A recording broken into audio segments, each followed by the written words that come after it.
मनीषी, कल गठबंधन का कार्यक्रम था जिसमें खड़गे साहब आए थे, कांग्रेस के अध्यक्ष, और उन्होंने आरोप लगाया कि बीजेपी झूठी पार्टी है, वो कुछ भी कह सकती है, कभी 400 कहती है, कभी 500 कह देगी, आने वाले दिन में ऐसा ना हो वो 600 कह दे। क्या कहें? देखिए, एक ऐसे लोग जैसे कि कांग्रेस पार्टी की यदि बात करें, जिनके पास ना नियत है, जिनके पास ना नीति है, जिनके पास वैश्विक अर्थव्यवस्था की समझ भी नहीं है, जिनके पास भारतीय अर्थ जगत की ताकत का अंदाजा है, उनको बोलने में तो 2 मिनट लगता है, कुछ भी मनगढ़ंत वो बोल देते हैं। हमारे 10 वर्ष के भारतीय जनता पार्टी के कार्यकाल में सैकड़ों ऐसी उपलब्धियां हैं कि जिनको यदि गिनाया जाए तो बहुत समय लग जाएगा। फिर भी यदि आपको ऐसा लगता है कि वो कुछ बोले हैं, उसका कोई असर होने वाला है, तो ये सोचना ही व्यर्थ है। मैं आपको छोटी मोटी उपलब्धियां गिना देता हूं।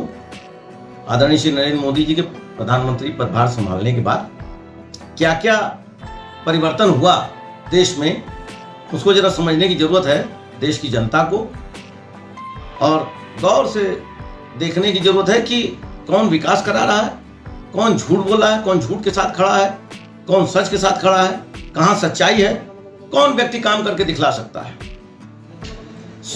वो कहते हैं कि 70 साल जो हम किए हैं उसी को आप बना रहे हैं, जैसे कह लिया जाए कि 14 साल के उसमें आप कुछ नहीं किए, 2014 के बाद वो कहते हैं कुछ नहीं किए। 70 साल तो कहना एक झूठ की बात है। 70 साल कहाँ उन्होंने शासन किया?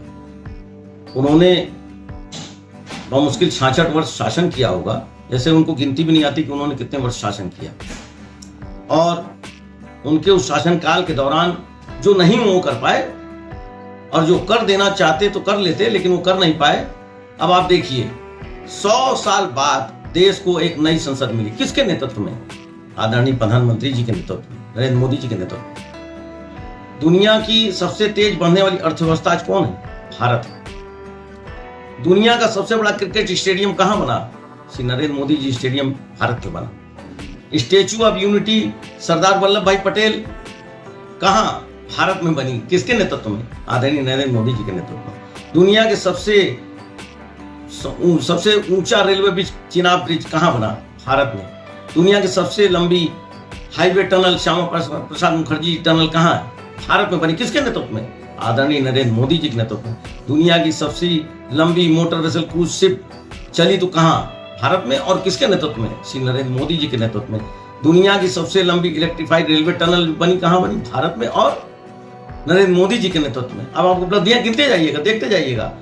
दुनिया का सबसे ज्यादा मोबाइल बनाने वाला दूसरा सबसे बड़ा देश कौन है? भारत को उन्होंने बना दिया। 11 करोड़ शौचालय बनाए, जिस और कभी दिखाई नहीं पड़ता था उन लोगों को। हमारे घर की बहू बेटियां गांवों में कहीं भी खुले में शौच करने जाती थी, कितना शर्म का वो विषय था। हमारे आदरणीय प्रधानमंत्री श्री नरेंद्र मोदी जी ने 11 करोड़ शौचालय बनवा करके दिए। कितना बड़ा सम्मान उन्होंने नागरिकों को दिया, विशेष करके महिलाओं को दिया, मातृ शक्ति को दिया। समझिए, अब ये कोई कम बड़ी उपलब्धि है। 7 IIT कॉलेज बनवा दिए। पहले कहां थे? किसने बनवाए थे? वो चाहते तो बनवा सकते थे, नहीं करवा पाए। 268 नए मेडिकल कॉलेज खुलवा दिए गए। क्या था उनके समय में? बदहाल व्यवस्था। 15 एम्स नए बनवा दिए गए। एक ही एम्स हुआ करता था देश में, 15 नए एम्स बना दिए। GDP डबल होके 3.8 ट्रिलियन पार कर गई।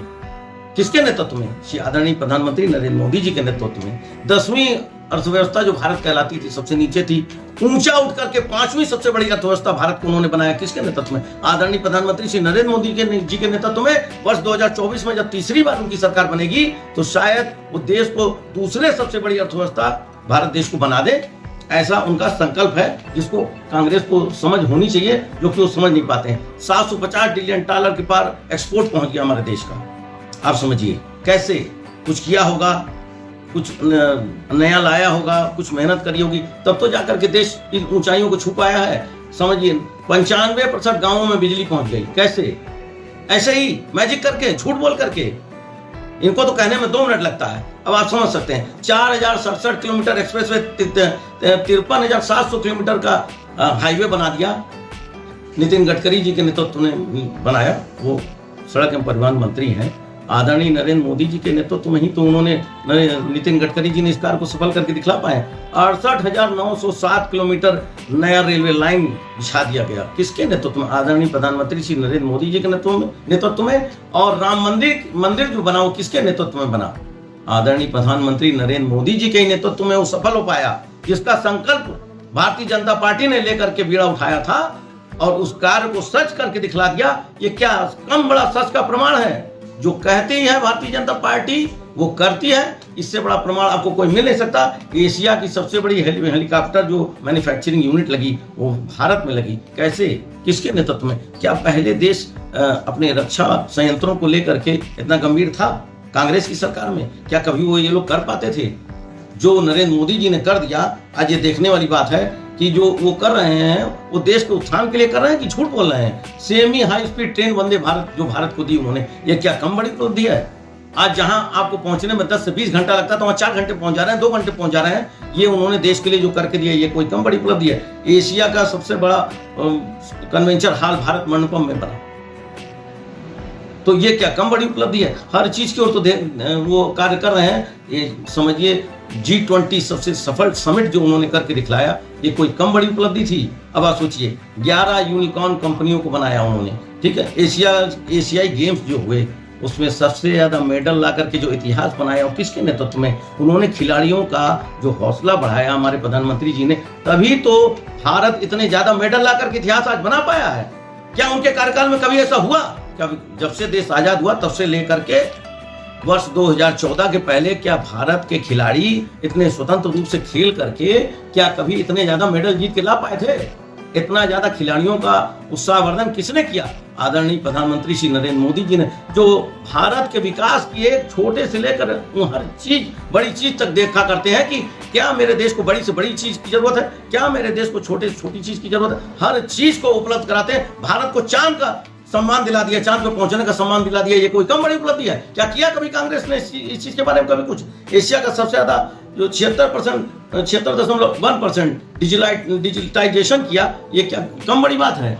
अब आप सोचिए कि इन उपलब्धियों को गिनाने के लिए शायद समय कम पड़ जाए मेरे भाइयों। 37,000 किलोमीटर रेलवे का इलेक्ट्रिफिकेशन किया, या कोई कम बड़ी उपलब्धि की बात है? 90% LPG कनेक्शन उन्होंने दिलवाए, ये क्या कोई कम बड़ी उपलब्धि की बात है? इसीलिए महंगाई बढ़ गई क्या गैस की? ये तो अब सोचने का नजरिया है, ठीक है। बस उपलब्धियों में कमी निकालने का एक तरीका, हम उपलब्धियां दे रहे हैं, आप कमियां निकाल रहे हैं। यही फर्क होता है काम करके दिखलाने वाले में, एक गाल बजाने वाले में। कांग्रेस पार्टी, समाजवादी पार्टी, बहुत सारी ऐसी पार्टियां हैं जो 26 पार्टियां मिल करके आज भारतीय जनता पार्टी के विपक्ष में खड़ा होकर के सोच रही है कि कहीं उनके गाल बजाने से कहीं उनका भला होने वाला है। तो ऐसा कुछ होने वाला नहीं है। देश उन्नति की तरफ जा रहा है और तीसरी बार नरेंद्र मोदी जी की सरकार केंद्र में बनेगी वर्ष 2024 में, और देश और आगे की तरफ जाएगा। 6 करोड़ लोगों को मुफ्त इलाज दिलाया नरेंद्र मोदी जी के नेतृत्व में। आपको महंगाई नजर आती है? 6 करोड़ लोगों को मुफ्त इलाज कराया जा रहा है। अब सोचिए, 3 तलाक कानून को समाप्त कराया उन्होंने। क्या ये महिलाओं के लिए कम सम्मान की बात है? किन किन दुविधाओं, किन किन परेशानियों से, किन दुखों से महिलाएं गुजरा करती थी, उनको 3 तलाक से मुक्ति दिला दी, ठीक है। और देखिए, वही नहीं, बेटी बचाओ बेटी पढ़ाओ अभियान किसने आरंभ कराया? मातृ शक्ति के विषय में सोचने वाला यदि कोई व्यक्ति है तो हमारे एक ही हैं, प्रधानमंत्री, आदरणीय प्रधानमंत्री श्री नरेंद्र मोदी जी। वही इस देश को सम्मान, मातृ शक्ति को दिलाने वाला काम कर रहे हैं, जिनके नेतृत्व में माताओं का, बहनों का, बेटियों का सम्मान बढ़ रहा है। समझ गए? आपको आए बात या ना आए, ये तो अपने अपने मन से, हृदय से सोचने वाली बात है। सफल मेक इन इंडिया प्रोग्राम उन्होंने कराया, जोजिला टनल उन्होंने बनाई, 4 धाम प्रोजेक्ट उन्होंने चलाया, मुंबई में ट्रांस हार्बर लिंक बनवाया, dedicated Delhi Mumbai express way बनवाया। ये कम बड़ी उपलब्धि की बात है? किन किन उपलब्धियों को मैं आपको गिना दूं? इतनी योजनाएं उन्होंने लाई हैं 10 वर्षों में, क्यों गिनाते गिनाते आप लोग थक जाएंगे, सुन नहीं पाएंगे। मेडिकल कॉलेज दे दिए, डॉक्टर नहीं दिए। देखिए डॉक्टर, अब बेटी पढ़ाओ बेटी बचाओ कहते हैं, अशिक्षा। मैं आपकी पहली बात का जवाब दे रहा हूं।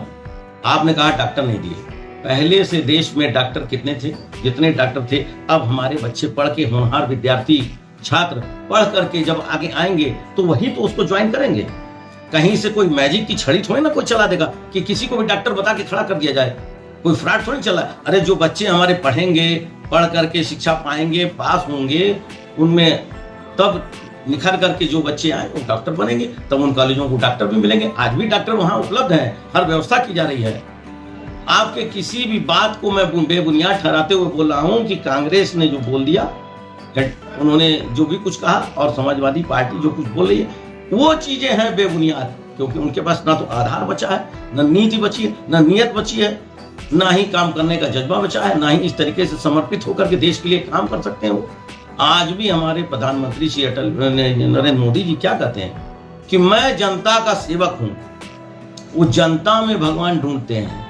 कोई मिलेगा ऐसा व्यक्ति, इतना सरल व्यक्ति जो विश्व का नेतृत्व कर रहा है, पूरे विश्व में जहां सम्मान मिल रहा है, कहीं उनको बॉस के नाम से पुकारा जाता है, कहीं जाने पे उनके पैर छू लिए जाते हैं। आप सोचिए, इतना बड़ा सम्मान जो उनको मिल रहा है, यूं ही नहीं मिल रहा है। ये हमारे देश में रहने वाले जो कुछ भ्रष्ट तत्व हैं, जो कि कांग्रेस में, कहीं समाजवादी पार्टी में, उनके अंदर आदत है उपलब्धियों को कमियों में परिवर्तित करके बताओ जनता को। लेकिन जनता मूर्ख नहीं बची है। जनता के अंदर एक सच्चाई का विश्वास जाग उठा है।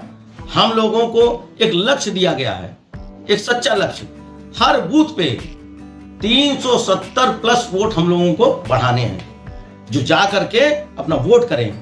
ये 370 का लक्ष्य जो हम लोग को मिला, ये कोई कम बड़ी संकल्प की बात नहीं है। आप सोचिए, आदरणीय श्यामा प्रसाद मुखर्जी जी, जिनका कश्मीर में जाना हुआ था और वहां उनकी हत्या कर दी गई थी, उसके बाद सोचिए कि देश की क्या अवस्था हुई, किन मुश्किल परिस्थितियों में श्री अटल बिहारी वाजपेयी जी ने देश को संभाला।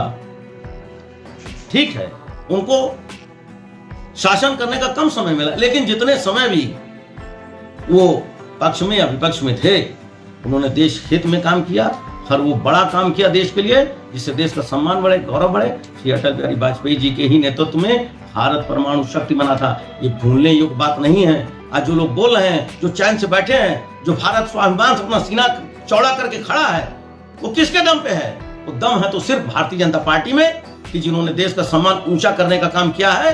ये कांग्रेस वाले पाकिस्तान से आतंकवादियों को बुला करके, कश्मीर से आतंकवादियों को बुला करके, उसी लोकसभा में उनका महिमा मंडन क्या करते थे, उनको सम्मान दिया करते थे। आप सोचिए, ये भ्रष्ट लोग जिनको जनता पहचान चुकी, अब इनका कोई भी अस्तित्व बचा नहीं है, अब इनका खात्मा होना ही तय है।